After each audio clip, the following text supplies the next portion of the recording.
Welcome to CLA's How to Start a Laundromat webinar. We're delighted to have you. CLA is very proud to host this event each and every month. And I'm going to tell you just real quickly about us, about me, and introduce our special guest, and then we'll get right into the meat of the presentation here. But who are we and why are we doing this? Well, we're the trade association for the industry. We've been doing this for a long time. It's our 65th anniversary this year. But we're the nonprofit group that represents the industry, and we feel it's an important part of our mission to include education for everyone, but in particular for those of you that are brand new. Not only do we like you and we like you to be successful, but honestly, the better decisions you make and the better success that you have individually really helps our whole industry's health going forward. So we want to help you, but we also want to keep a thriving, successful business going, and we think that's one of the ways that we can help you. Now, what we are not going to do is find you a laundromat in 30 days or 15 days or 4 days. We're not going to find you a free laundromat.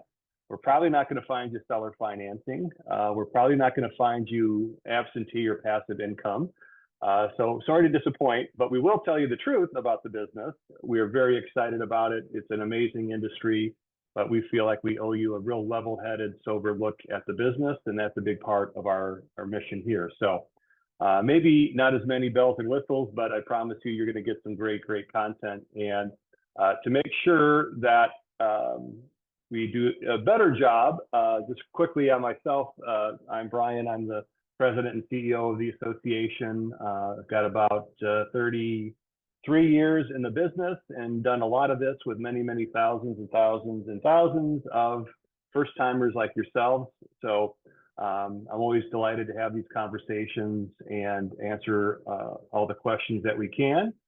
And Jamie, welcome. It's good to have Jamie Sewell with us, and she is a rock star in her own right, with lots of very relevant experience about the business. So first of all, Jamie, welcome. It's awesome to have you, and maybe you can tell the gang a little bit more about yourself and your background. Yeah, sure. Thanks for having me on. Hi, everybody. I'm Jamie Sewell, and it's always fun doing these events with CLA because I actually got into the business working for CLA. A little over a decade ago, I led marketing for CLA, and so I'm very familiar with these webinars. So it's fun to be on as a guest. And the laundry industry is a little bit like the mafia. Once you get in, you might not get out. So if you guys are like, "This is for me," just know that it might be a long-term commitment for you. But yeah, I've been in many parts of the industry since my CLA days, and including working for a manufacturer, working for a fintech startup in the industry. And then I became a certified coach, and then decided that a laundromat would be the perfect complement to my coaching business. So I opened Clean Vibes Laundry Company in Tampa, Florida with my husband about a year and a half ago. And then now I actually have a marketing and consulting company for laundromat owners as well. So thanks for having me, Brian. Of course. Well, it's nice to be able to talk our old friends into coming on and volunteering their time and talent for things like this. And you got such a unique perspective based on all of that experience. And we're definitely going to tap into that along the way here. And that's really our goal, right? Is we've got kind of like maybe a bit of the academic side based on what I've studied over the years. And you certainly have Jamie's real life frontline experience. She's living it right this very minute as a store owner. So we're definitely going to tap into that. So well, like I said, let me just do another reminder here about the Q&A. This is much more interesting as a conversation and back and forth with those of you with questions along the way, rather than a lecture from me. And we definitely want to put Jamie to work. So find that Q&A box, use the chat if you have to, but we'll kind of get into some of the basic prepared material. And what I want to also spell out here is that again, I kind of alluded to this at the top, tongue in cheek, but we're really not here to recruit you into the business. We love the industry. It could very well be a good fit for you. It may not be a good fit for you, but we're going to try to give you the information that you're going to need to help making that assessment and take the next steps. And we feel like if you jump in the business, great. We're going to be prepared to be a partner with you as a member going forward. If it's not quite for you, based on what you learned today, that's okay too, because like I said at the top, we want to make sure that this is a good fit for all of you. And so what I'm going to lay out is just a couple of industry basics. Then we're going to get into some reasons why you might consider the business and want to pursue it. But then we're going to balance that off with some of the challenges and pitfalls and bumps in the road that you might encounter and try to balance it in that way. And then we've got a number of sort of key highlights that we think are worthy of spending some time on in terms of preparing you to take next steps getting into the business. So let's begin with, what is all this? Laundry, laundromat, lavanderia, washateria, clean vibes laundry. We've got all these different names, but really we're talking about a retail laundromat, a vended laundry space where you build out the equipment and make the space available, and people come in on a self-service basis to do laundry. So really the only sort of common confusion we get oftentimes is the vended laundry equipment that you would find in an apartment building or condo or dormitory or some kind of multifamily space. So that's the only part that we're not talking about. We certainly are knowledgeable about it, but it's really kind of a different industry segment with a different business model and dynamic. But we're really talking about that neighborhood laundromat, of which we think there's somewhere in the neighborhood of 29,000 out there. It's admittedly an estimate, knowing that these are independent businesses for the most part. Believe it or not, you probably found this out yourself, not all laundromats show up on Google. And so there's somewhere between, kind of what the government lists as being in the business and what we estimate to be, but for the sake of argument, let's just keep it at that 29,000. Sales volume, 5 to 6 billion is probably a little of an undershot. There's some pretty good information that might put that closer to 8 or 9 billion, but let's be conservative. The space is one thing I want to kind of allude to, and I'm going to tap into Jamie here in just a sec, is that the statistical mean for the size of a laundromat is at 2,850 square feet. That's from our annual benchmarking survey, which you get free as a member of the association and is refreshed each and every year. So that doesn't mean that there's just a ton of 2,800 square foot stores out there. It's really just the average. And so, we have this wide range. We just had a group out in Chicago 2 weeks ago, and we are at a 13,500 square foot store. But there's plenty of great stores at 1,000 or 2,000 square feet. And it's more or less calibrated based on the demand and really the size of the market that you're serving, but also has a lot to do with the physical space you can find that's available. So Jamie, why don't you tell the gang the size of your store and what factor that may have played in you getting into the business? Yeah, it is so true. Like every market is so different. And so a lot of new laundromats that I'm seeing are bigger. That's a trend. And so that trend is reflected in the annual survey that you mentioned. Mm-hmm. Mm-hmm. I think my store is about 2,200 square feet. Okay. It's a little bit on the smaller side. I would just kill for about another 1,000 square feet, or I would take whatever I could get. But it's very much dictated based on the area where my laundromat is located, where there's not, property in Tampa is very expensive. There's not a lot of obvious places for a larger commercial facility. Florida is a little bit unique in that, I'm sure you'll cover this at some point, but we've got impact fees. And so there are these natural constraints. And so Mm-hmm. some areas you can get larger laundromats, and some, you work with what you've got.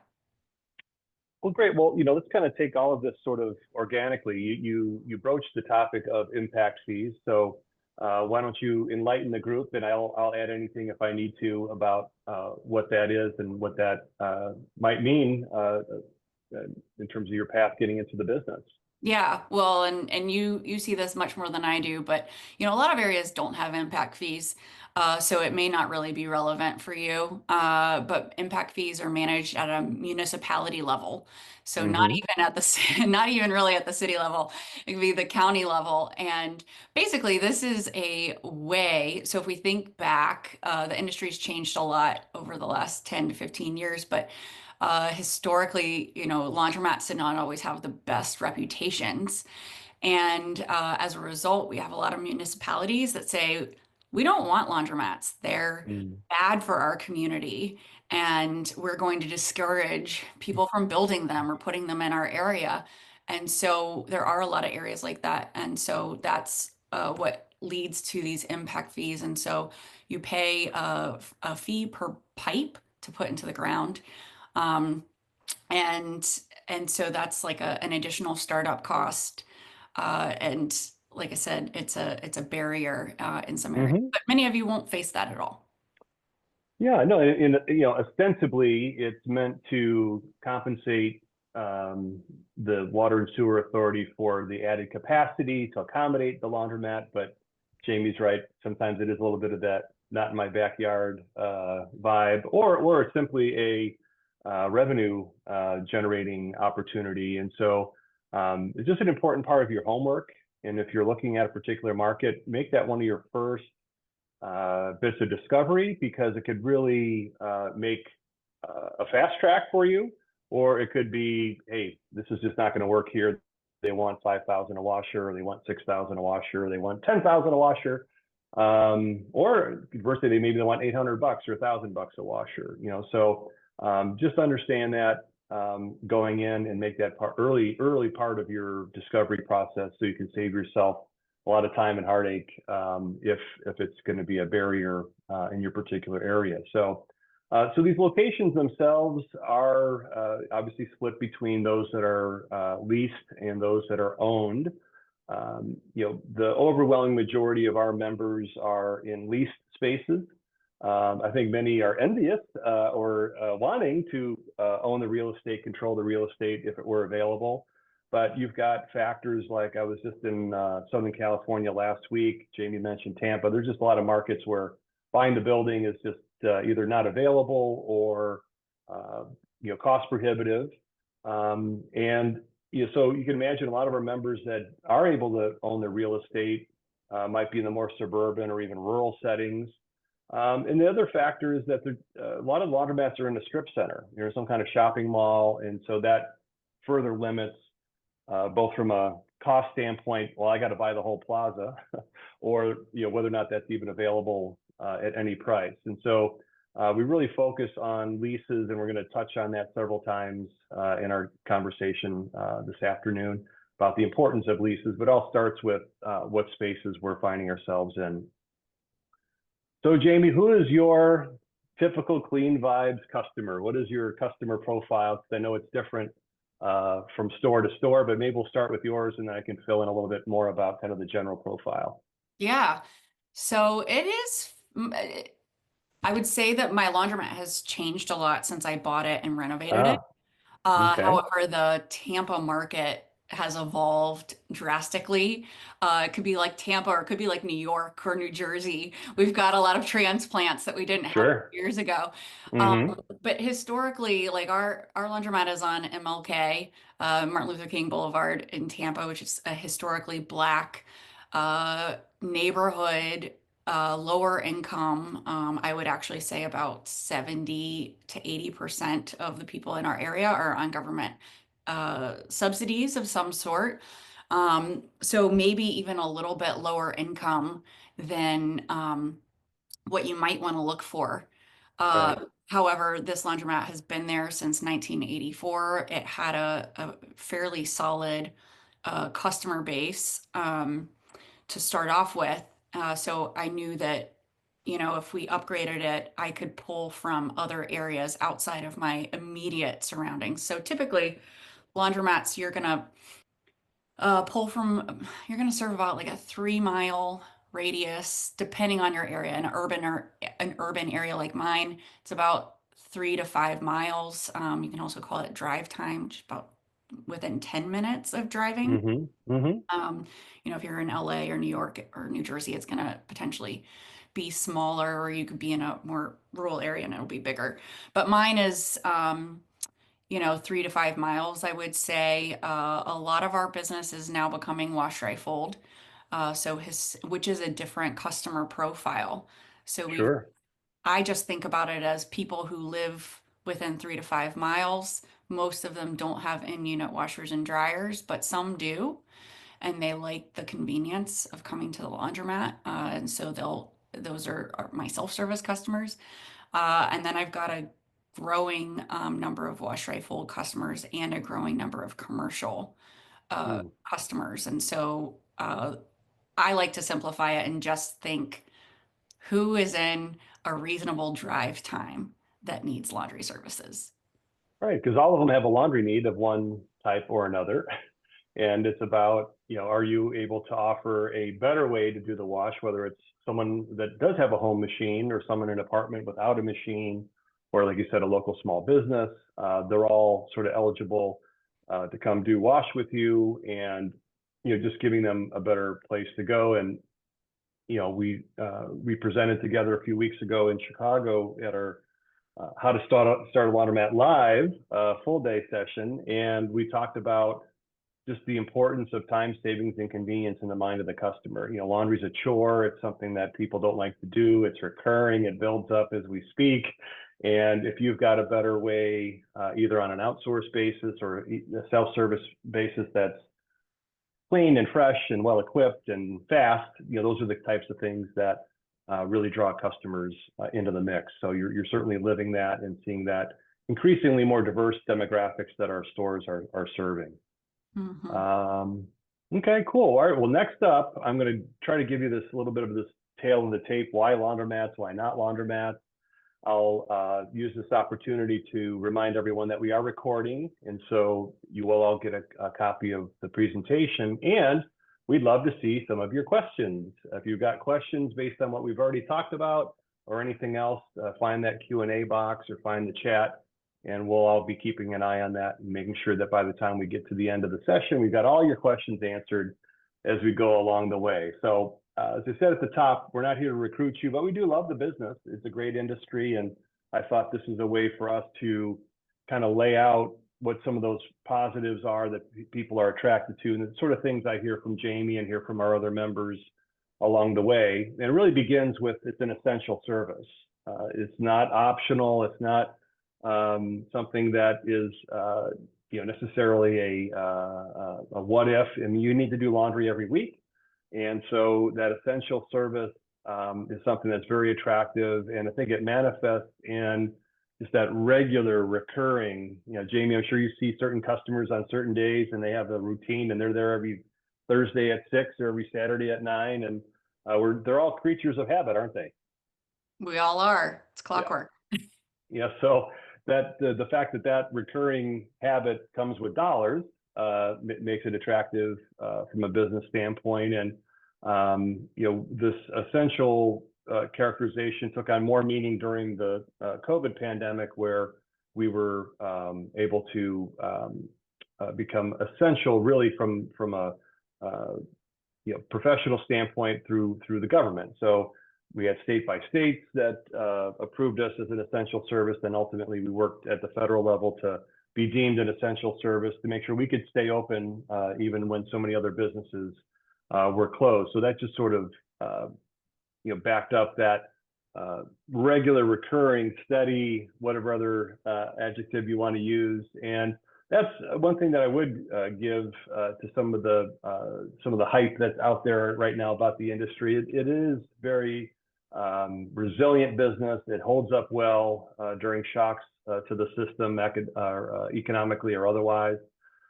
So I like to say resistant. It's not recession proof. It certainly wasn't pandemic proof, but we held up better than most anything else. And the fact is that people needed those clean clothes, rain or shine. And we certainly play into that and enjoy that part of our business. It's the right kind of rut or the right kind of routine that we see at the stores each and every week. Another factor, and Jamie, I don't know how you feel about this, but I've always kind of viewed this as a notion of simple but not easy. Simple in that it's pretty straightforward in terms of what you need to do to make customers happy and to be successful at a laundromat. But you look around most markets, you'll see a lot of stores that clearly aren't able to execute on those simple principles of keeping it clean, keeping the machines running, having friendly service. And so, I'd love to ask you, Jamie, the store that you took over and remade, how are they doing on this list of those keys to success that are so simple? Uh, Pretty great. Okay, good. Um, but uh I always call it the easiest, hardest business that there is because Okay. it is so straightforward, right? Like, I mean, you could do just self-service only and not even offer wash and fold. And, what other kind of business where, people just come in and they pay you to use your facility and you don't really have to do a whole lot. So on the face of it, it is extremely simple. But anytime you've got a lot of people, you've got potentially a lot of things that could go wrong. And so I think that's where the challenges are, sometimes clothing or blankets can be surprisingly dirty. They may have gone camping with them and there's or bugs in them, so the cleanliness is like, it's really something that my employees have to do around the clock. Um, you know, uh, the equipment uptime, I mean, there's a lot of service that goes into maintaining even new equipment, which is, of course, the easiest to maintain. Right. But there's, if you're doing a lot of business, which is great, you've got to do more maintenance. So you've got to clean out the dryer lint trays, of course, multiple times a day. You've got to clean the back of the house dryers. You've got to flush out your water lines. There's a number of things that you've got to do, even if your equipment is working great. That definitely doesn't take into account children hanging on your dryer door and forcing you to buy a new door for $700. So when you've got people, there's just a lot of things that you've got to stay on top of. And what I've found is the best way to stay on top of it is to train your employees really well. Such a great point and real world experience for sure. And yeah, I mean that it just there's a lot of things where it is the hardest, simplest business that you can find. And again, some of the opportunity that you all may be seeing in your local communities are stores that are dirty, or have a bunch of machines out of order, or have no service or lousy service. And so those are things that you can look at as opportunities, but understand that somebody already failed at that, and that you've got to find a better, different way of making that happen. So love to see some questions that are starting to populate in the chat in the Q&A, and after this slide, we'll tackle a couple of those questions that have come in. So one of the other common attributes that are often connected to our business is this notion of being passive or absentee. And I've always kind of bristled at that because I don't really see that in the lives of our members. But what I do see is something that may take less time than other businesses, maybe less reliant on employees, something that allows for a lot more sort of what I would call like kind of lifestyle considerations, in the sense that there's flexibility. You've got to put in time at Clean Vibes, Jamie, but you probably have some control over when you're going to spend those hours outside of those situations where an attendant doesn't show up or there's a machine failure or something like that. So how do you feel about this sort of reputation of being passive or absentee, and what do you think is the real truth in your experience? Yeah, I mean, I think part of it is like, okay, how do you want to run your business? So obviously, if you're just going to do self-service laundry and not wash and fold or commercial, that's going to require less time on your part because it may mean that you don't have any employees, or your employees are only there, to clean. But yeah, I mean, I think that's spot on. It offers flexibility. So I don't necessarily have to go over to my laundromat at the drop of a hat all the time. But there's not a week that goes by that, either myself or my husband is not there Right, for at least right. a period of time. Hmm. Yeah, and again, some people are hands-on and want to putter around the store and be there every day, and others, have good systems and leverage technology. Others just add a layer of management, right? Add to the labor to have some of those things covered. So you do have that flexibility even in the model of the business that you want to pursue. So this last one, and then we're going to jump in a bunch of these questions and things in the chat, is that it is still a highly fragmented business. There are opportunities like Jamie had to build a cool, brand new, uniquely branded, successful laundry as her first opportunity. Did not have to be part of a major chain or some other larger organization. And most of our members are on that sort of mom and pop or owner operator side of the scale. So as it stands today, there's a lot more consolidation than we've seen in the past, but by any measure, it's still highly fragmented. Really not much in the way of something you would call a national chain. There are a couple growing local or even regional chains. There are several now sort of fledgling franchises that have entered the market, which has been super interesting. But I was looking at this the other day, Jamie, going through like all, maybe 6 or 7 of the franchises, and I counted up the number of stores that are open at this point. So on that population of 29,000, I think there was maybe 200 or 150 stores, that are there. So will that continue to grow? Probably. Is it 1,000, 5,000, 10,000 stores? Not in the immediate future. So we'll just have to see where that plays out. But I imagine that was one of the things. This point was one of the things that was attractive to you, being able to kind of build your own thing and not build it the way you wanted it to, reflecting your vision for the business, and really not having to need it to be part of something else. Yeah, I think there's a lot of aspects that make franchising or something like a franchise appealing. And Mm-hmm. you can look at any industry and there are franchises for, burgers and sandwiches and, blinds and whatever else, lice even. I was talking to somebody who has a lice franchise. So any kind of franchise is out there, and it's out there for a reason because there are benefits that come along Mm-hmm.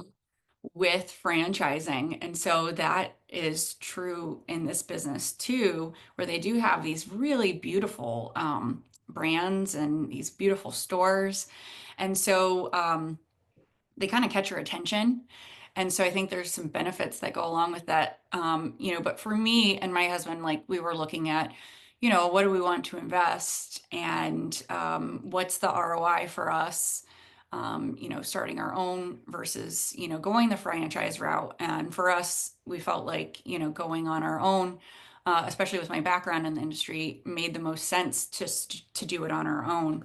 Um, what hasn't come up yet, Brian, is, there is a learning curve to this business. Of course. And so I Mm-hmm. think that's one of the things that's surprising to new owners is that initial learning curve. And I think that's where some of these other models do a nice job of supporting owners, new owners, and helping them to kind of get their feet under them because at this point, a lot of newer laundromats are really like a full service retail business, like you said. So I think in the short term, there's, the learning curve might be a little bit less on the franchise side, but I think there's pros and cons to both. Yeah, I think that's well said, and I think it's just a sign of an industry growing up and getting a little bit more professionalized and more sort of forward looking when you start to see interest from whether it be private equity or franchisors or even just more sophisticated individual owner operators. I think that's just a sign of the business being attractive to people and bringing more resources into the mix. So I'm going to sort of rapid fire through a little bit of the chat and the Q&A, and then Jamie will have you jump in where you want to. Janny Hernandez in the web chat had a dream of being a laundromat owner for 25 years. I live in Tampa in a Hispanic community, 17 years in the same area. I only know 2 laundromats. Well, that might have something to do with impact fees or cost of real estate or any number of other factors. But Janny, maybe this is your opportunity. Yeah, it might be. I look at like the lack of laundromats. It could be an indication that it's an underserved market and there could be opportunity, or it could be a sign that it's not as needed as you think it might be for that area. Mm-hmm. And the Mm-hmm. inverse is true too. You can look at an area with tons of laundromats and you can say, this is oversaturated, it's overserved, we don't need another laundromat here. However, it also might be an indication that it's a great laundromat market, and depending on the density of, there might be a need for another one. So it can go either Yeah. way. Yeah, and again, that's where the secret sauce comes in. The more art than science of determining which it is, and that gets into Robert's. Good to hear from you, Robert. Asking about the risk of oversaturation with all the interest that's been in the business. So yeah, the interest, the hype is just sky high in the business right now. I like to ask the following question when I travel, and as you know, I'm probably in a different city or two every week. And I ask audiences of laundromat owners, I ask the following question. How many of the laundromats that you compete with would you grade at a B plus or better? What percentage would you grade at a B plus or better? And as I've done this for a long time and asked this question in every market, I would say most of the answers I get from the audiences are somewhere in that 20 to 30% range, maybe 40% are at a B plus or better.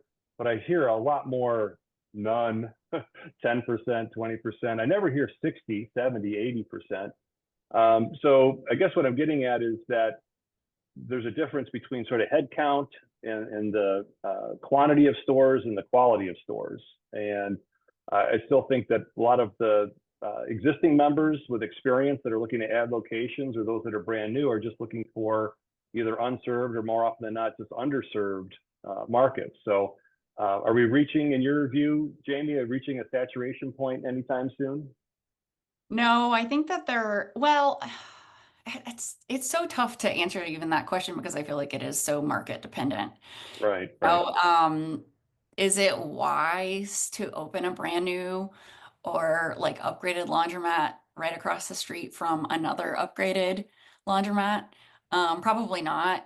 I try to avoid that one. But there are usually opportunities in, every market. Mm-hmm. You do kind of have to think creatively and be patient. Um, you know, it's certainly popular right now to buy or build a Mm-hmm. laundromat. But then that's also because there's a need there. Yeah, no, I think it could be two things at once, as you point out. I'm going to pop over to the Q&A box because IPAC put in a question here a while ago, and I want to make sure we get to that. Based in New Jersey, I've noticed a significant increase in new residential developments where in-unit laundry has become the standard feature in apartments. Is there a recommended website or data source we can consult prior to purchasing a laundromat to assess whether the location and its population relies heavily on laundromat services? For example, areas where a significant portion of the population does not have in-unit laundry facilities. Very thorough question, and I love it. I'll take a quick swing at it and then let Jamie give you her take on this. I think the short answer is yes. The newer the apartment, the more likely they are to have a in-unit or at least a common area laundry room that's in better shape than what's been seen in the past. I'm not aware of a website or data source. I do always recommend as part of the process of site analysis is to go out and knock on doors and try to get into some of those laundry rooms. I've certainly had members that have posed as potential renters. Oh, I'd like to rent an apartment in this building. Oh, by the way, can I see the laundry room? And just trying to do some of that shoe leather research, walking the neighborhood, really trying to get a handle on that. I don't know. I don't want to lead the witness here, Jamie, but I think that a lot of your customers probably do have some access to a machine, either in a home or an apartment or elsewhere. And I think they're coming to see you because they can get it all done at once in a nice environment. And a lot of the apartment facilities have very small machines, and if they're sharing machines, you've got the issue of not enough capacity for the apartment. So Yeah. I'll open that up for agreement or rebuttal or mixture of both. Yeah. Well, actually, this question is captured on the US Census. So Okay. information is actually available, sort of. Okay. See, I'm Um, learning something today. so yes, within the US Census, there's a government website. I can't remember what the website is. You can actually pull this data. However, the way the data is provided, it doesn't give it to you in enough granular detail to Mm-hmm. really be very useful. However, there is a caveat. There is some real estate software that can actually let you pull the apartment complexes that don't have any unit dryers. So it is possible if you know exactly where to look. I don't remember the software offhand. It is expensive. It's for commercial real estate. Right, right. Okay. Well, someone might But have in that, and you can theory, put it in the chat. the data does exist out there. Yes. Okay. Yeah, and in census.gov, you could certainly go down the rabbit hole there. And we just had a member asking about the class code for laundromats. And so, yes, you can dig into that and avail yourself of some of the existing data. Let's jump down to Nick in the Q&A box. How do you justify for the current laundry equipment usage left on them or scrap them and possibly upgrade? So quite often our members are buying an existing store and the equipment in it is old, very old, or ancient. It really just depends on the specific situation, Nick. I think it calls out the fact that it's probably a good idea to have some equipment folks come take a look at what's in that facility before you buy it, not just to assess what condition it's in and the age and so forth, but really understand ultimately what the realistic replacement costs may be for that particular facility. So is there a hot market for used equipment? Yes, it kind of depends on what exactly that you have, but yeah, there are plenty of cases where they go to scrap, and you also have to look at the cost of removing that equipment that's bolted in place and plumbed and vented out the roof or out the sidewall. And there is a cost in just getting rid of the equipment, so to speak. And as part of your process, I would definitely start making connections with the commercial laundry equipment distributors in your area. You can find a directory of those folks at laundryassociation.org. You can talk with these folks and start, kind of getting your knowledge together about equipment. But yeah, it probably does range from equipment you could pull out and get a nice price for to things that just need to go right to the junkyard. Okay, Jennifer, I'm ready to start moving forward, getting into the business. I found a location. The owner is preparing to develop the site and begin building this year. What are the best resources to guide a newbie through the process of starting a new laundry from the ground up?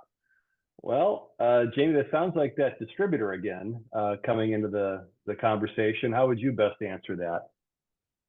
Yeah, well, and I think you're in the right place, actually. So my first response would always be CLA, just because in every business you don't know what you don't know. So I think like being on here is a great first step. CLA's got in-person events as well as a lot of research and white papers. So if you haven't joined the association, I would start there, just because there's so much there.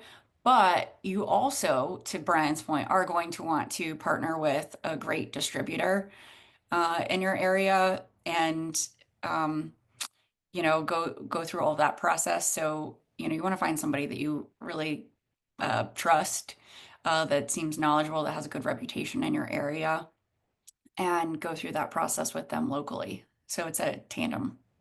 thing that you wanted. Yeah, well, thank you. Well, we appreciate the shout out, and people that came to our in-person event a few weeks ago got to meet you and got to pick your brain and got to hear from you. And so, just I always recommend just start building out your laundry community. And I tend to view CLA almost like getting your undergrad in laundromats. Like just like getting your bachelor's in laundromats, just get a table set, get your basic knowledge together, and then you start meeting people and building relationships and starting to apply some of that learned knowledge. And yes, we do one-on-one consultations all the time, and we want to be a partner in that. But yeah, that local equipment distributor is also a very important cog in that wheel, and would know things like impact fees, and would know some of those basic requirements in the area. So Jennifer, those are a couple of resources you can start with.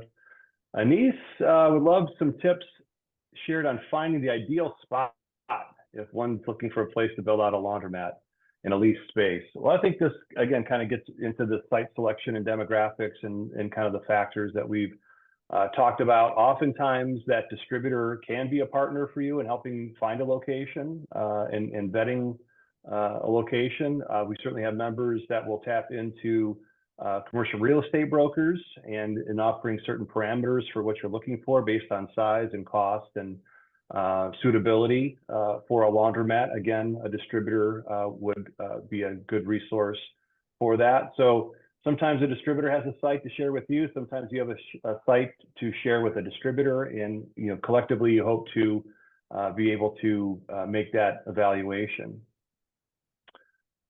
Let's see here. Let me jump back over to the chat and make sure I'm just giving everybody some love here on both venues. Janny's back asking about SBA loans, and we're going to do a slide for you here in a few minutes that kind of walks through all the different financing options. But as a general statement, Janny, we have plenty of members that have gone the SBA route. The SBA is familiar with laundromats. They generally like laundromats. But just keep in mind that that really begins with a local lender who has a affinity for small business or SBA loans and has someone on their team who is experienced in navigating what can be a little bit more of an arduous process of making that application.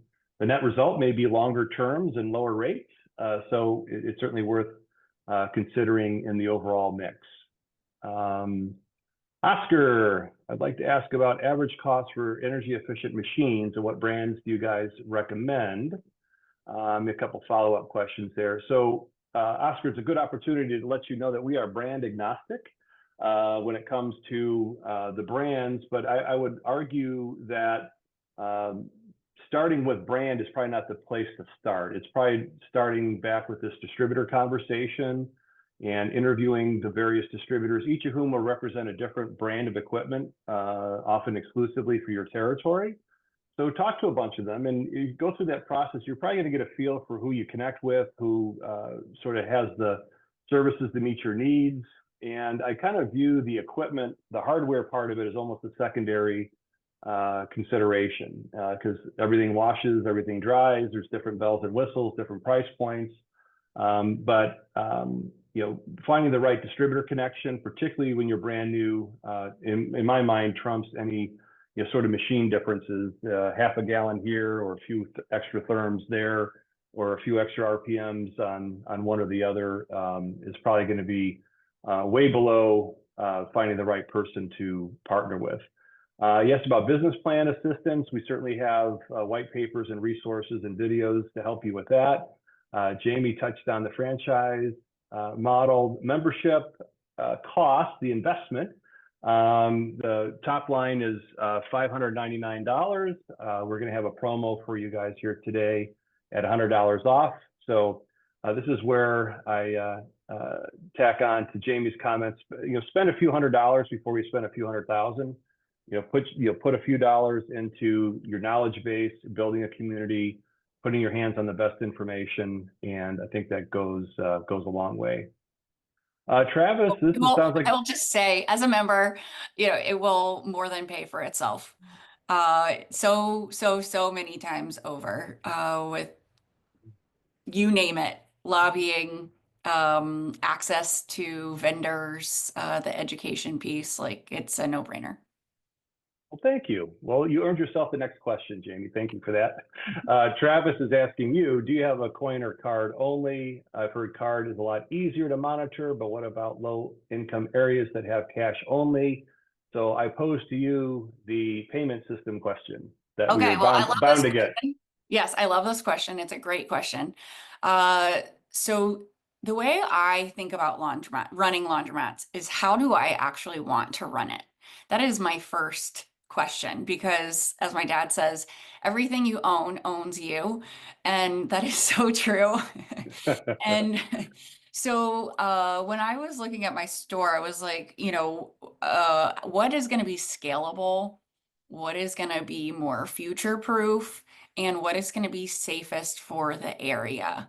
So I was not 100% sure about the crime rate in my area, which is a consideration for you. It's not necessarily a horrible thing, but it's just something to make sure that you understand, what the crime looks like.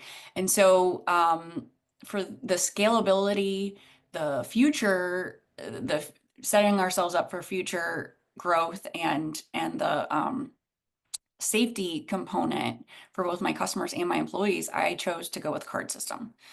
Mhm. So, if I do more stores, I want it to be easy to understand what my revenue is. If I want to go out of town, I want it to be, I don't want to worry about having to pull quarters out of the machines. So it doesn't necessarily have to be a card store. It could be credit card on the machine as well. But I chose to go with a card system just because it does take cash. So when we originally switched the payment system from quarters to card, it was very cash heavy. Now I would say that my credit card usage is a little bit more than half on self-service. Um, so I have lots of options for people. And, I was like, I'll give them every option except for quarters because who really wants to put 45 quarters in one washer? Yeah, and I like the way you framed it. Like, what kind of business are you looking to run? How are you looking to run it? And that will have a lot to do with kind of the ownership or management side of the equation, and then you start to put yourself in the position of the customers, and right, and what are they going to want, and how are they going to want to interact with you? So I think that goes a long way. All right, now you went from like no questions to flooding us with questions, which is cool. But I'm going to go ahead and flip through a few more slides here because we didn't get to some of the challenges. I want to make sure we get through some of these. We've kind of brushed past a few of them, but just want to make sure we keep pace here as we're a little bit past halfway mark here. Look, one of the things I'm running to everywhere, Jamie, and some of the in the chat have alluded to this. There's just a lot of interest in the business right now, and so one of the issues I run into, this has always been the case, but particularly in the last couple of years, is just the availability, the inventory of stores to buy and locations to build on. So that is not like a negative reflecting on the business, but it is a trial in terms of trying to get to the finish line and being able to find the location. And so I think it's almost just a matter of mindset and setting expectations that just understand it may take a while to find that right store. You may have a few swings and misses. I always am pained when I go through a process with a member and the deal falls through and they kind of feel like they're starting over, but that is honestly a little bit more common than not, that it is a little bit of a windy path to get there. And so just understanding that scarcity may be an issue, but again, there's plenty of markets where there's lots of opportunities, but it may be scarce. And you alluded to that in Tampa, Jamie, that there just may not be a lot available. Yeah, I always say that most of the time people don't sell profitable laundromats. Sometimes they do. That can Mm-hmm. happen. But more Mm-hmm. often than not, there's a lease, there's something that needs to be updated with the lease, new equipment need or significant capital investment is going to need to be made, or a life change. So I bought my laundromat because it had a combination of all three. There was a Right. life change, it was making money, but there was a life change, there was a significant investment that was going to need to be made, and the lease was going to have to be renegotiated. So it was really a combination of all three. So but I really wanted to start opening a laundromat, or I wanted to do a laundromat in 2020, and I did not buy my laundromat until 2023. So I think patience for the right location pays off. And what you were saying about deals falling through, I had a deal fall through. The distributor bought it out from under me, but that was such a blessing on so many levels. And if nothing else, you start to get a sense of like, what the heck am I looking at? You get Right. a sense of like the numbers and, okay, this one has this number of machines and puts off this much cash, and okay, I'm going to need to invest this into it. And so looking at multiple deals before you actually buy one is, I think, a great thing, a process to go through so that when you find the one, you know that it's the one. Yeah, I mean, because otherwise you don't have anything to contrast it with. And again, I work with members that, boy, they find something. It feels like they found something the first 2 weeks. It's a done deal. They close on it in 30 days, and they're good. But more likely, it's a longer period, some twists and turns, some false starts, and just got to be persistent and patience is certainly the virtue there. Um, you know, I always like to put this kind of as on the lifestyle considerations is that, look, you're dealing with the public, and anyone who's worked retail, there's that kind of aspect of working with the public. And when you're working at a laundromat, depending on where you're at, you may run into some challenges in terms of who you're dealing with. And, Jamie, most of our members will tell you that they get somewhat of a upfront look to things like homelessness or drug addiction or other things. You mentioned the crime stats in your area.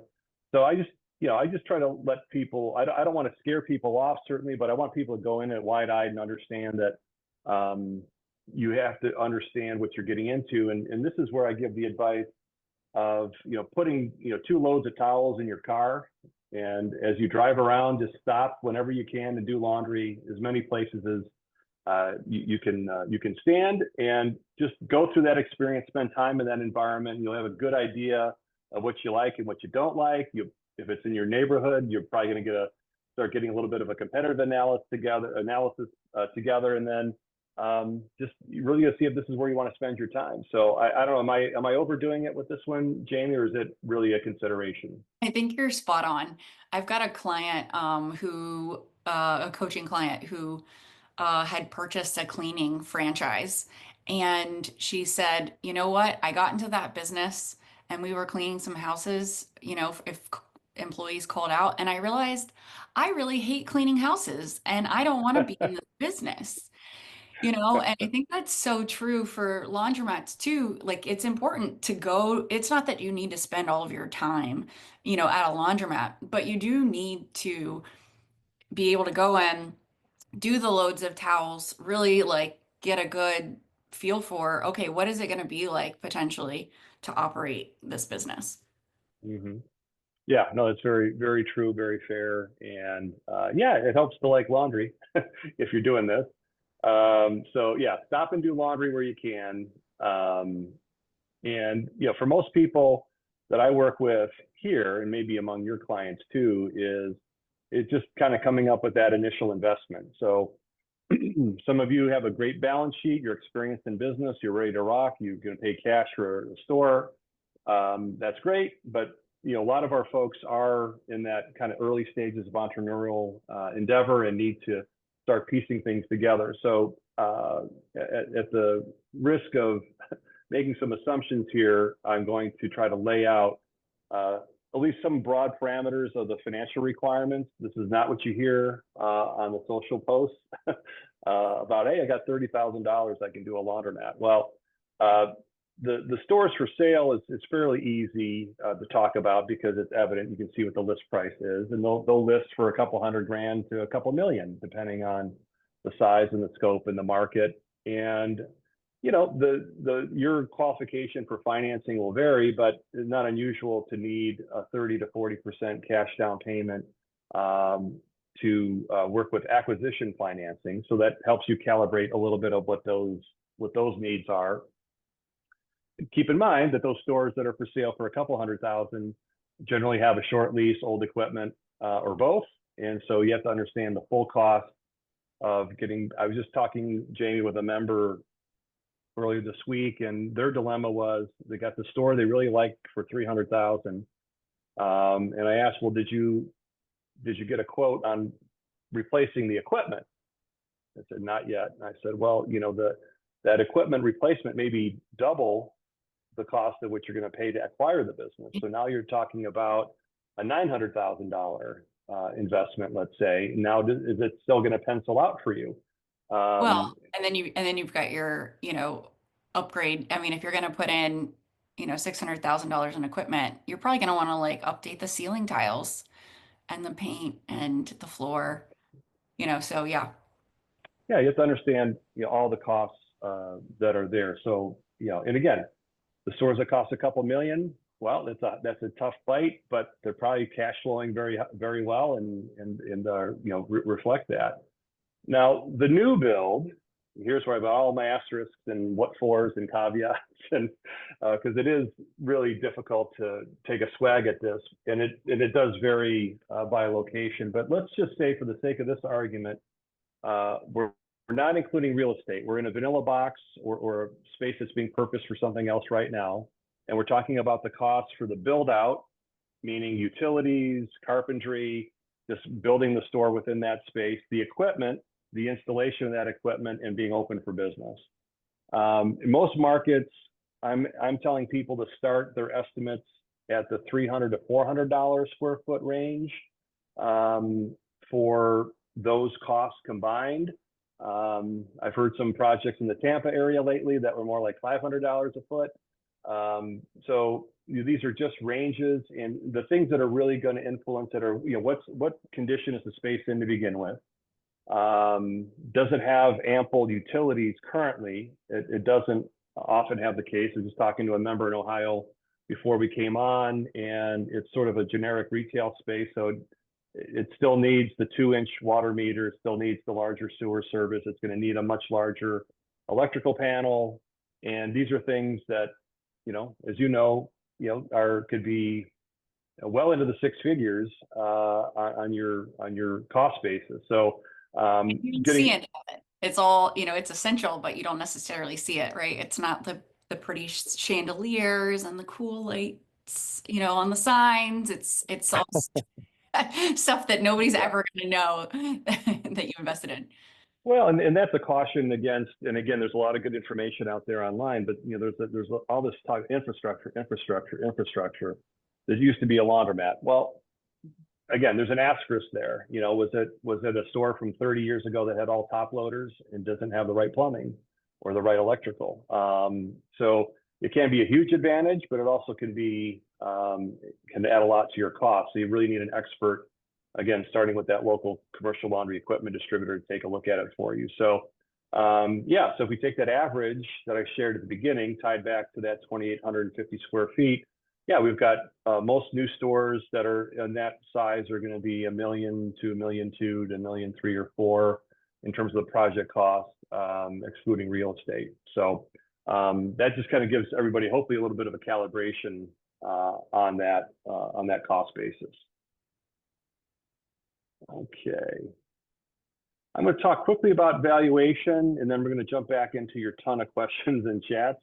Believe it or not, we're an hour down and a half hour to go. So we're going to do our level best to get through all the content here. So when it comes to laundromat valuation, this could be a 3-hour course just on this slide, but we'll try to do it in a straightforward manner.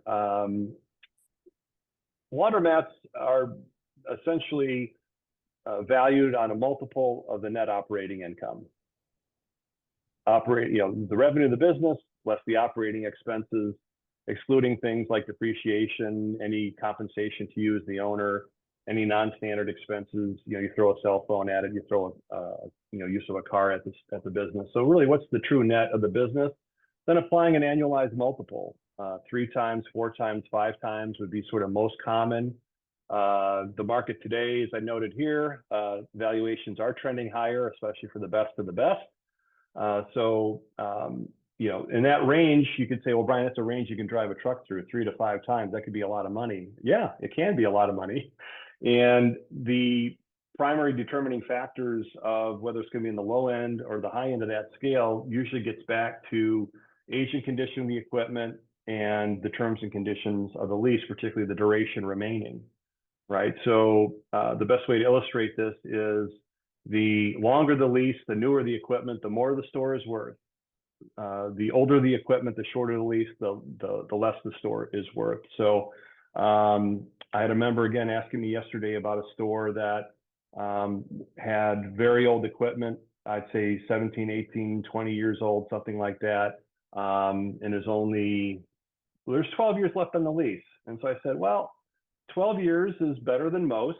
I kind of look at maybe 10 years remaining is sort of a kind of a danger spot minimum.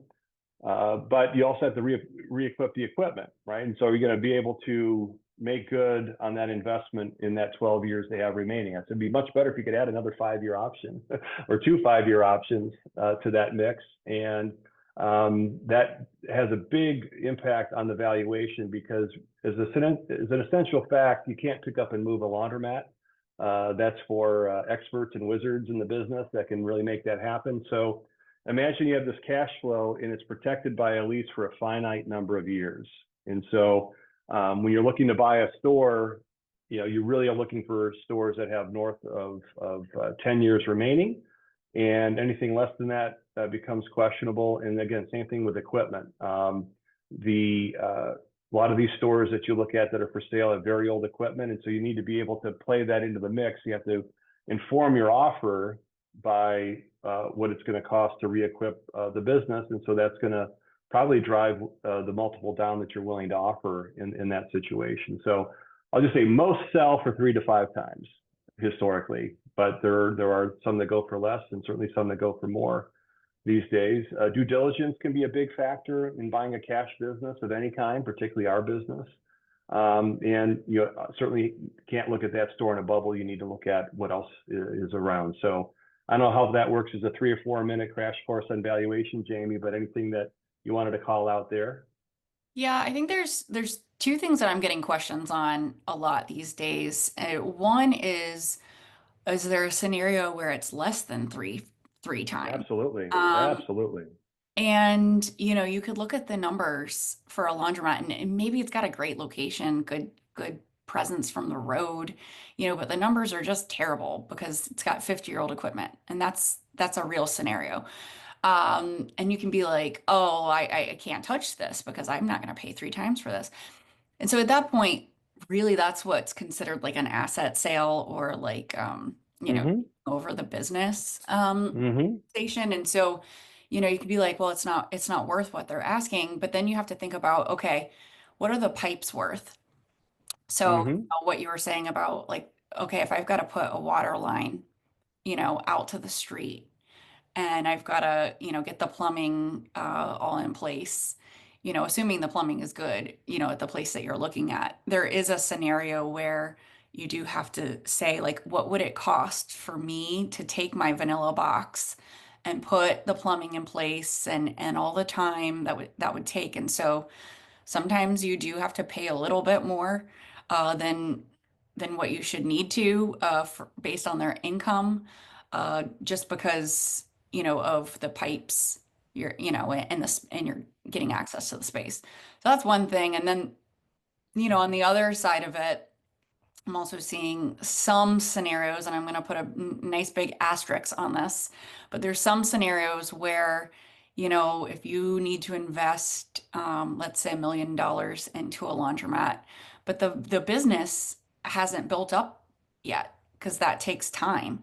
And so, there are some scenarios where, maybe life happens and somebody needs to exit the business. And at that point it becomes more about like, okay, what do I have in it?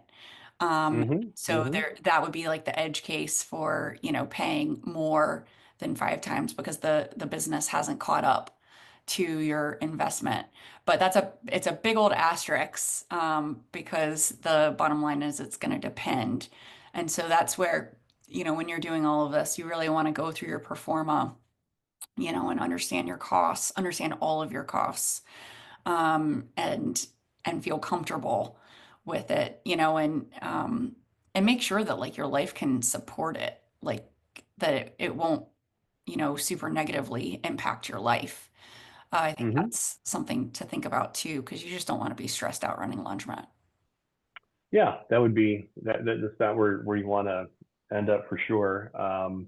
No, that's super helpful. And like I said, sometimes it's kind of like that. I call it the key money, right? Just to get in the store, and really you're kind of buying the lease, assuming there's ample time left. And so you're not going to pay 3 times for that. You pay something for that, just to get yourself in the door and have access to the facility.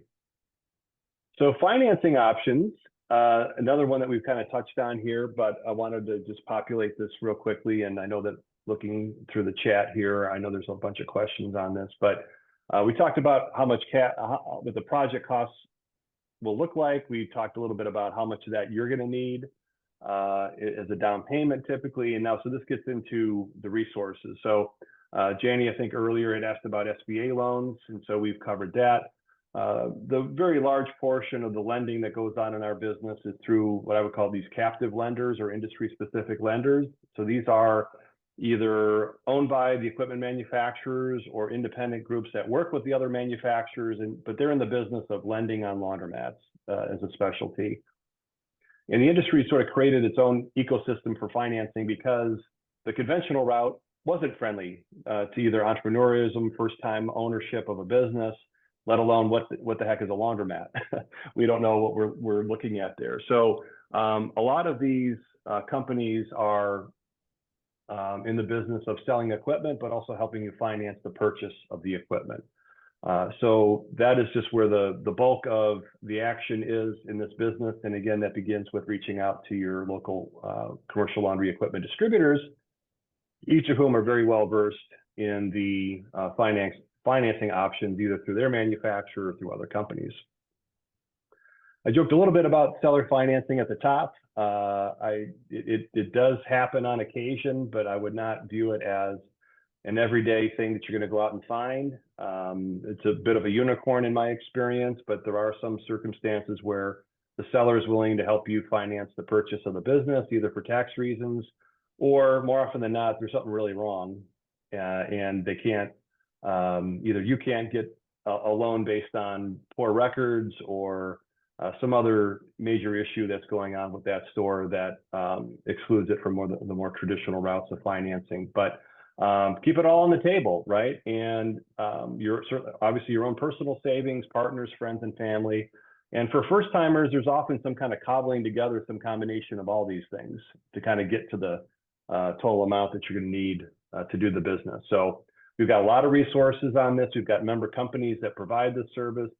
We have white papers, videos, and obviously one-on-one consultations that we can share with you on navigating the financing options. And I'll just say, Brian, I know SBA, like everybody's kind of heard of SBA in some capacity.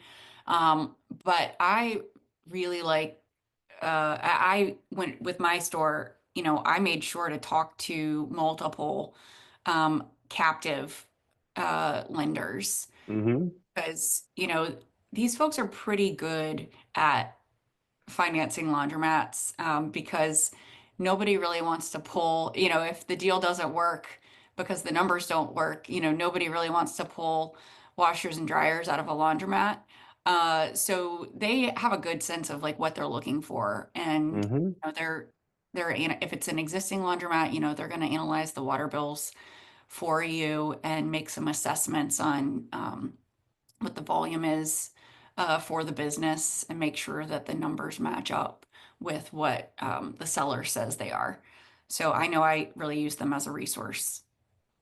Yeah, and it's easy to be skeptical, and you should look out for your own money. And these are sales organizations, but they can be more than one thing, right? They can be a sales organization that wants to sell you something, and they could be very much experts on things like evaluating locations, doing the due diligence on an existing store, running pro formas, and all the rest of it. So the more inputs you get, the more expertise you get into the mix, you'll be able to settle on information that you feel good about. And again, we can be an independent resource for you on that as well. Let's see here. I just want to quickly share some of these stats and figures. I'll just do that for just a moment, knowing that you're all going to have a copy of this. But I did want to share some of these insights and some of these averages. And so this is helpful not only on pro formas, but also on evaluating existing stores to have some idea of what typical expense ratios look like. So in other words, in this first example, the water, sewer, gas, and electric bill should come in at about 20% of the gross sales. If it's an old store that you're looking at, do this math real quick and don't be surprised you see 30%, 32%, 35%. Conversely, if you're looking at a new project and a pro forma says 15%, that may be accurate, right? Because you're going in with all new equipment that's the most energy efficient on the market, and you can certainly beat that average when it comes to utilities. Rent is just the hard thing to get your arms around. I think most people would love to be at 20%. Obviously, less is better. Again, looking at these existing stores is part of that is understanding what kind of lease are you inheriting, not just on the duration, but the cost and the escalators that are built in. And again, don't be surprised if you see a store that is at 30% plus, and just knowing that that is a bit of a red flag or something you need to dig into further.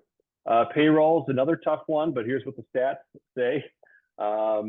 There are unattended stores, yes. There are partially attended stores, yes. There are fully attended stores, yes. But if you have employees, this is where the numbers check out in terms of the expense ratios. And again, some markets have higher minimum wage or have a tighter labor market than other areas. So these are things you're going to have to understand well for the markets that you're in. In terms of annual revenues, we're about to get our new numbers for this year, but this is what we had through last year, is that statistical mean at 334,000. That ties back to that 2,850 square feet. So whatever that is, $110, $120 a square foot is another way you could look at that. Net profitability, this number has been pretty consistent year in, year out, of the last few years anyway, at 25% at the mean. And certainly we've got plenty of stores that outperform or underperform that, but these are just some of the statistical things just to give you some context in terms of what we're talking about. Same thing on the industry growth. All I've done is look at that per store revenue over time. We're about to get our 2024 number, but if I even look back further, I see a lot of this 5 to 7% year over year growth historically. 2020 obviously was a pandemic, so that's where I say resistant. Not immune from shocks to the system, in this case, the pandemic, but it's been very steady growth over a period of time. One of the common questions that comes up quite a bit, and I'm building out some time for this last 15 minutes where we can rip through more of your questions, and I'll let you get this on the copy, but build versus buy, there are pros and cons to both. A lot of new people like to buy because the price point is better and it's an existing business, but then you've got shorter leases and older equipment and inheriting issues. Building new is great, bright, shiny new, the latest and greatest, but it's a much higher price point. And by definition, it's a yet to be proven location. So I think our best advice is to let each deal live and die on its own merits. Like, try to not get stuck in one mindset or the other. Just look for the opportunities and evaluate each one and see that it makes sense for you. I think we beat up leases pretty well in the course of the conversation, but I just wanted to make sure that we shared that out one more time. The lease is incredibly important. Do not be your own lawyer when it comes to either a new spot or taking on an existing lease that's going to be transferred or assigned to you. Even better yet, talk to someone who knows something about laundromat leases, because as we talked about before, a lot of the value of the business is really tied up in the lease, in the right to operate your business over that period of time. So these are rough numbers at the bottom. You ask most laundromat owners, Jamie, they're going to say, how much time do you want? They're going to say as much as possible. But a 10 plus 2 5-year options, or a 10 plus 3 5-year options is probably the most common answer that I get. Is that what you're seeing out there? Yes, for sure. And, if you're retooling, you're going to need whoever's financing your equipment is going to ask for the length of your lease for your initial term to at least match the length of your finance agreement. So if you've got a 10-year finance note, then they're going to ask for a 10-year lease period to Mm-hmm. be Mm-hmm. enabled for that business. So it's just something to keep in mind. Yeah, yeah. Again, it punctuates the point, right? You're not guaranteed of running that laundromat in excess of the terms of the lease, right? And so they want to make sure they get paid, so they need to make sure there's enough lease there to cover their debt service period.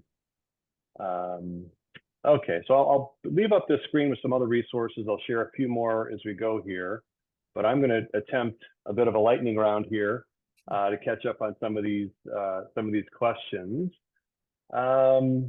Gina, what is the percentage of stores that are only self-serve, and do they make for profitable stores, or do you really need wash, dry, fold, or pick up delivery to be profitable? Well, off the top of my head, I think it's something like 2/3 of stores are now offering wash, dry, fold. Something like 30% offering delivery. So the answer is yes, there's plenty of self-serve stores that are profitable, if not very profitable. Some choose to have that more simple model. Some are in markets that better support self-service or conversely would not support wash, dry, fold or delivery. So yeah, the majority of stores are offering these additional services, but by no means is it a requirement to be profitable. And again, back to Jamie's point, it's about what kind of business do you want to run and how do you want to run it? Particularly those that are scaling, I see a lot of folks on the multi-store basis that do the only self-serve because they're trying to focus on running more and more locations just with self-service as opposed to the added complexity of wash, dry, fold service. So do you buy that, Jamie, from your experience? Yep, absolutely. It's just deciding how you want to run your business. For me, we look at wash, dry, fold as, hey, can we subsidize our labor? And then anything on top of, subsidizing our labor costs is great. So the way I made sure our performa was set up is based on self-service. So that's to Mm-hmm. hedge, right? Like that's to give me some conservative protection on my numbers that I need to hit to pay for my laundromat. However, like I said, to me, the additional wash, dry, fold business, that's gravy. It means that my self-service customers get a great customer experience by having the employees there, and I get to make some extra money. Right. Yeah, I mean, in the perfect world, I love to see a pro forma that it pencils out on self-service alone and the wash, dry, fold and delivery is the gravy on top of that. So I think that makes a lot of sense. Matthew, back over in the chat, what are some resources to learn about where to buy equipment and understand the cost of the equipment? So again, our website, laundryassociation.org, there's a directory of local distributors as well as manufacturers, including the finance companies. So if you're going to be trying to get some of those questions answered, those are the folks that are going to be in a position to do that for you. The distribution network is really key in terms of where you're going to be finding that information.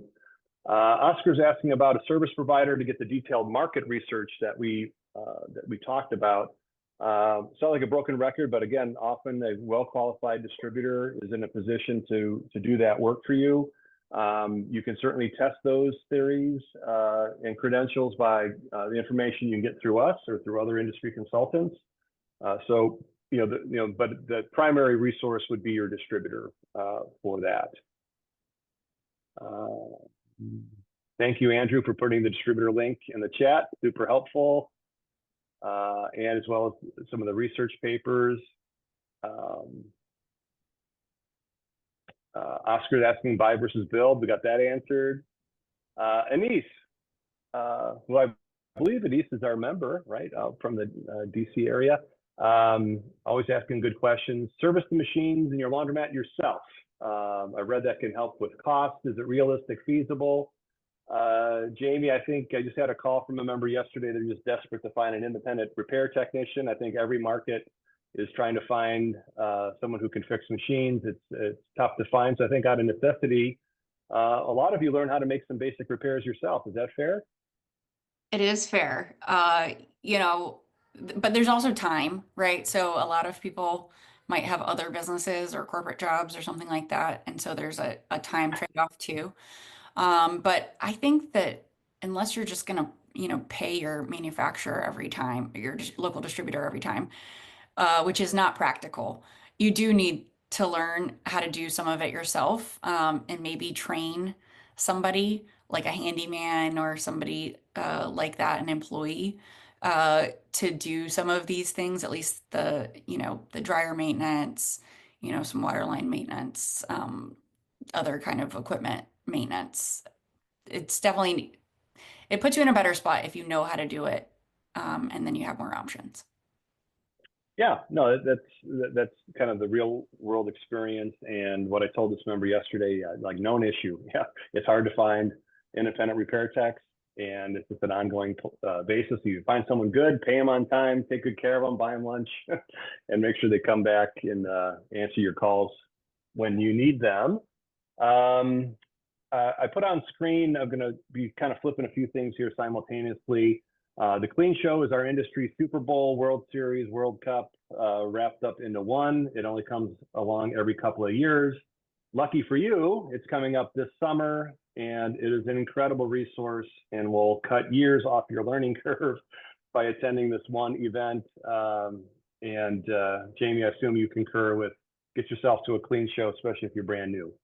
Absolutely. Yeah, it's a super cool event. I mean, it's huge, huge, huge. Like, it's the biggest kind of event I've ever been to. And you just learn a lot. And any vendor or person that you need to connect with is probably going to be there. Yeah, well, you'll see Jamie there, you'll see us there. We'll see really everybody in the industry, all these manufacturers we just talked about, all these distributors we just talked about, all these finance companies we just talked about, all the payment system companies, everyone that we've alluded to will be in the building come August of this year. Gina asking Jamie, how many employees do you have and how much time do you as an owner spend in the store? Are you walking the floor at all? Great question. Great question. Okay, so I typically have so I'm staffed 12 hours a day. I have four team members that share those shifts 7 days a week. And then I have one person who I've been training on maintenance. Mm, And then, of course, I've got many other service providers for AC and handyman services and every other kind of water line flushing, every other kind of service you can think of. So they're all kind of on speed dial as needed. I think there was oh, how much time do I spend? That's a great question. It depends on the week a little bit. Obviously, if I'm training somebody new, I have a pretty good training program at this point, and so I am more hands-on, trying to make sure that we set the tone appropriately. But then other weeks, it may be fielding calls from employees every day. It could be fielding some calls from customers, payroll, and ordering supplies.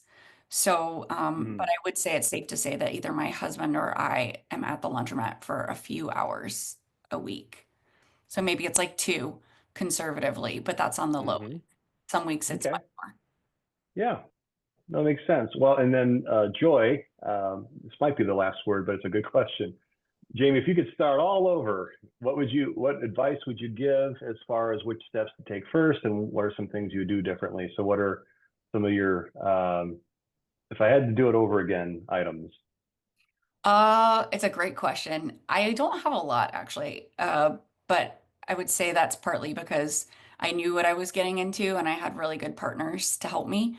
Um, I would put in probably two more big 80-pound machines. So I only put one in, and I would put in more. So that, and I go back and forth, but I probably would have exposed the ceiling as well. Okay. But for me, I wanted the renovation was very quick, um, which was intentional because I didn't want my customers to find another place to do laundry. And so that was a sacrifice that I made with not exposing the ceiling. Okay, well, those are some good answers. And again, like you said on the front end, you had built out your laundromat community, you had done your homework and your research, and so hopefully that was a step toward avoiding some mistakes. But again, none of us get it perfect. And Jamie, you and I both talk to people that have 8 or 10 or 15 or 20 stores, and they just open store 20 and they say, I just would have done that a little different, and now store 21, I'm going to move this. So it's always a work in progress in terms of getting it right. And so it's okay to make mistakes. We just want to avoid the fatal mistakes, which again, more often than not have to do with the lease. And I was working with another member yesterday, and they're really worried, like you alluded to earlier, Jamie, about paying a little bit too much for the store. That's something you'd rather not, but you can get away with that. You can recover from that. If there's a big lease issue, you're not going to recover from that. So you have to kind of pick your battles and pick your spots. The ceiling dilemma, I get it, but it's, at the end of the day, it was a low risk that you went one direction or the other, as opposed to something that would have been a bigger issue. Right, exactly. So well shared and well stated. Let's see here. I'm catching up on the scroll here. I think we've touched on almost all of this, and just in the last minute or two, I just wanted to continue to share out a few more of these resources. This was our Wash, Dry, Fold conference for those of you that are looking to do that. Or remember, if you buy a store that has Wash, Dry, Fold, you are inheriting a Wash, Dry, Fold business. So you're going to need to know how to run it. And we've got a conference just for that coming up later this year.